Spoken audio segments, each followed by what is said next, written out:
अनाथ बेटा। रूपा और शेखर सरिता विहार में रहते हैं। वो अपनी जिंदगी में बेहद खुश होते हैं। दोनों का शौर्य नाम का एक बेटा भी होता है, जिस पर दोनों ही अपनी जान छिड़कते हैं। शेखर, अब तो आप शौर्य को अपनी गोद से नीचे उतार दीजिए, उसके सोने का टाइम हो रहा है। नहीं रूपा, इसे मेरे पास ही रहने दो प्लीज। मैं थोड़ी देर में इसे बिस्तर में सुला दूंगा। लेकिन कल सुबह आपकी ऑफिस में मीटिंग भी तो है ना, और इसके लिए आपको कल जल्दी भी तो निकलना होगा। जाइए, आप भी जाकर सो जाइए। क्या यार, अभी तो मेरी गोद में आया था मेरा बेटा और तुम उसे लेकर जा रही हो। बाद में कर लेना अपने बेटे से प्यार, अभी जाकर सो जाइए। रूपा शेखर से शौर्य को ले रही होती है कि तभी शौर्य रोने लगता है। शौर्य को रोता देखकर रूपा उसे फिर से शेखर को थमा देती है। आपका बेटा ना एक नंबर का नौटंकी है, बिल्कुल आप पर गया है वो। साफ बोलो ना, तुम्हें जलन होती है हम दोनों बाप बेटे का प्यार देखकर। पहले बड़ा तो होने दो तुम शौर्य को, फिर देखना वो सबसे ज्यादा मुझे ही प्यार करेगा। देखते हैं। ऐसे ही दिन बीतते चले जाते हैं और एक दिन कैंसर की बीमारी के चलते रूपा की मौत हो जाती है। अब शौर्य 3 साल का हो चुका होता है, जिसके कारण उसकी दादी शेखर पर दूसरी शादी का दबाव बनाने लगती है। शेखर, शौर्य अभी बहुत छोटा है और उसे इस समय एक माँ के प्यार की बहुत जरूरत है। माँ, मुझे दूसरी शादी नहीं करनी। क्या पता जो दूसरी औरत आएगी वो मेरे बेटे को एक माँ का प्यार दे या ना दे। तो रूपा की छोटी बहन वैशाली से ही शादी क्यों नहीं कर लेता? वो तो शौर्य को एक माँ का प्यार पूरा दे सकती है ना। मैंने कहा ना माँ, मुझे दूसरी शादी नहीं करनी, और अपनी ही पत्नी की बहन से तो हरगिज नहीं। ऊपर से अगर रूपा देख रही होगी तो वो क्या सोचेगी? अपने लिए ना सही, लेकिन तुझे शौर्य के लिए तो शादी करनी ही पड़ेगी ना बेटा। शेखर कुछ कहता उससे पहले ही अंजुमन उसे रूपा की कसम दे देती है, जिसके आगे मजबूर होकर शेखर शादी के लिए हामी भर देता है। देखो वैशाली, मैंने तुमसे शादी सिर्फ अपने बच्चे के लिए की है। मैं चाहता हूं कि तुम उसे एक माँ का भरपूर प्यार दो। शौर्य, आपके साथ साथ मेरा भी कुछ लगता है। अगर आप मुझसे शादी नहीं भी करते तब भी मेरा प्यार शौर्य के लिए कभी कम या ज्यादा नहीं होता। शादी के कुछ दिनों बाद ही शेखर की माँ की भी मौत हो जाती है। वैशाली शौर्य को एक माँ से भी बढ़कर प्यार देती है। शौर्य को लेकर वैशाली का यूं निस्वार्थ प्यार देखकर शेखर को भी उससे प्यार हो जाता है और कुछ सालों बाद शेखर और वैशाली का भी लड़का हो जाता है। लेकिन इसके बाद वैशाली का शौर्य को लेकर बर्ताव बदलने लगता है। वैशाली, मैं देख रहा हूं तुम आजकल शौर्य का जरा भी ध्यान नहीं रख रही हो। मुझे पता नहीं था कि आदित्य के होने के बाद तुम इतना बदल जाओगी। आदित्य मेरा अपना सगा खून है और शौर्य दीदी का, फिर मैं दोनों में अंतर कैसे नहीं करूं? माँ भले ही दोनों के अलग अलग है, लेकिन पिता तो एक है ना। अगर मुझे पहले पता होता कि तुम इतनी जल्दी बदल जाओगी तो मैं कभी तुमसे शादी ही नहीं करता। हाँ, तो किसने कहा था आपसे मुझसे शादी करने के लिए? मैं थोड़ी ना आई थी आपके पास, आपकी माँ ही आई थी मेरे घर आपका रिश्ता लेकर।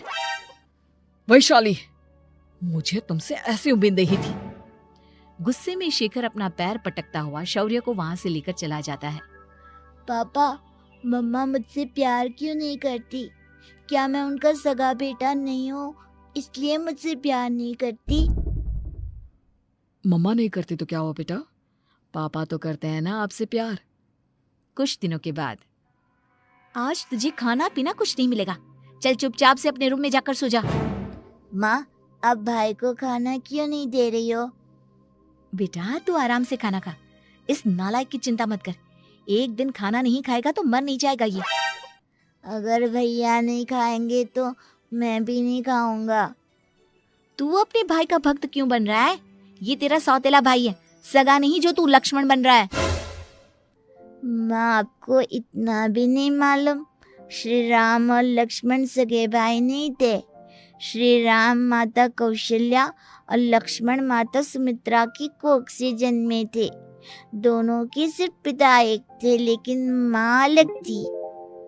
मुझे ज्यादा ज्ञान देने की जरूरत नहीं है, ये सतयुग और त्रेता युग नहीं है, समझे? आया बड़ा भाई का चमचा। इतना कहकर वैशाली वहां से चली जाती है। जिसके कुछ टाइम बाद शिखर वहां आता है और आदित्य उसे सारी बात बताता है। मुझे माफ कर दो शौर्य, तुम्हारी माँ के जाने के बाद मुझे दूसरी शादी का फैसला करना ही नहीं चाहिए था।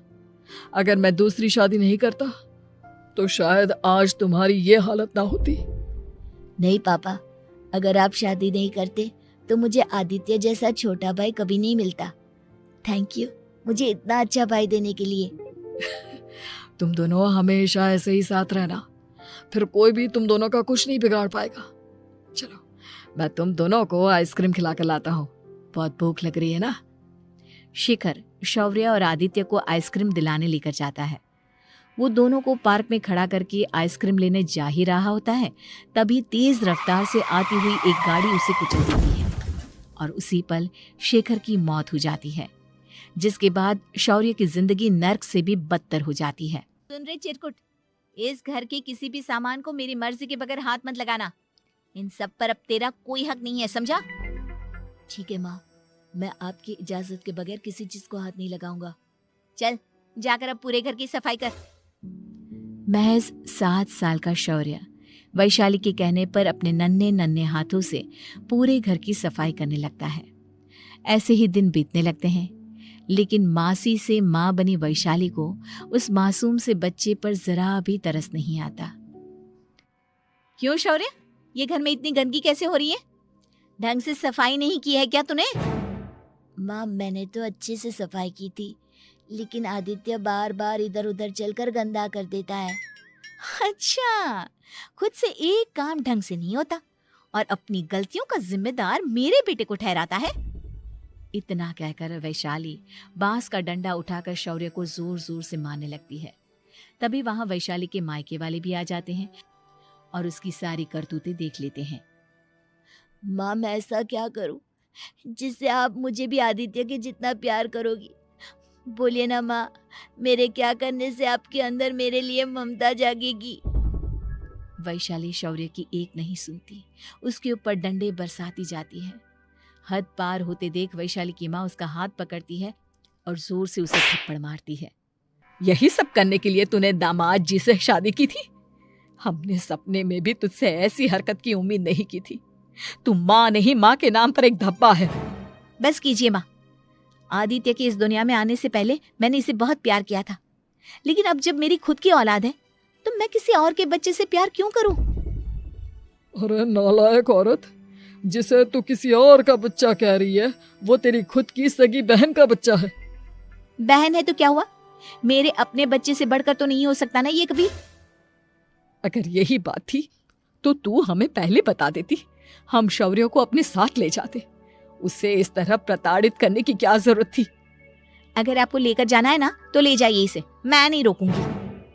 नहीं माँ, मुझे कहीं नहीं जाना, मुझे आपके साथ ही रहना है। मैं तेरी कोई माँ बाबा नहीं हूँ, तेरी माँ मर चुकी है, समझा? अब निकल जा मेरे घर से। माँ अब बहुत गंदी हो, मुझे भी नहीं रहना आपके साथ, मैं भी भाई के साथ ही जाऊंगा। अरे तू क्यों जाएगा, तू तो मेरा सगा बेटा है, जाने दे इसे।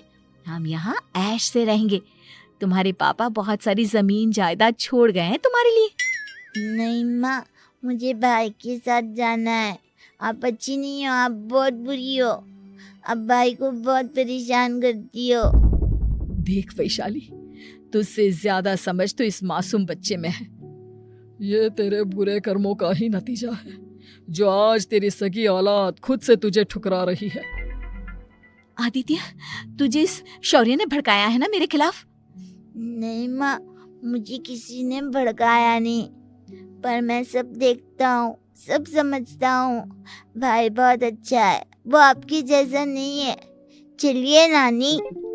इतना कहकर वैशाली के मायके वाले आदित्य और शौर्य को अपने साथ ले जाते हैं और इस तरह वैशाली बड़े से घर में अकेली पड़ जाती है। 2 बेटों के होते हुए भी आज उसे माँ कहकर बुलाने वाला कोई नहीं होता।